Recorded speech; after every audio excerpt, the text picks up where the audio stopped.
The Paperboy. This is a really funny DVD. I love the competition that happens between the Paperboy and his older customer, and how they get a competitive thing going where they're each trying to push the other one down. Of course, that's not leadership.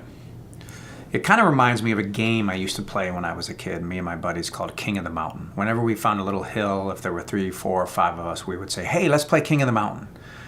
And the goal of the game was whoever raced up the little hill and got to the top, the first one up there, was king of the mountain. Of course, you didn't stay king. In order to stay king, you had to push the other people down. You had to push your friends down in order to stay king.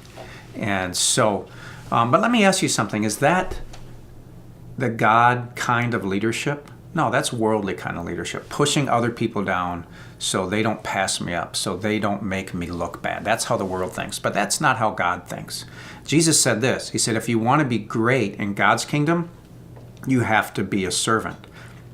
So the way you get to greatness in God's kingdom is by being a servant leader, by having a heart and adding value to other people. That's how you become great in God's kingdom, by pulling other people up.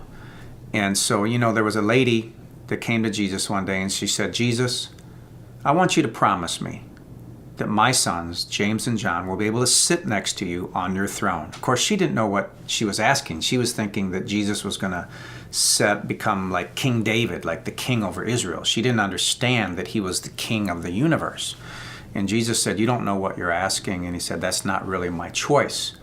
But they had the wrong idea. And of course, the other disciples got mad and they were fighting over it. But that's not the kind of leadership that Jesus wants. He wants you to be a servant and have a heart for helping other people.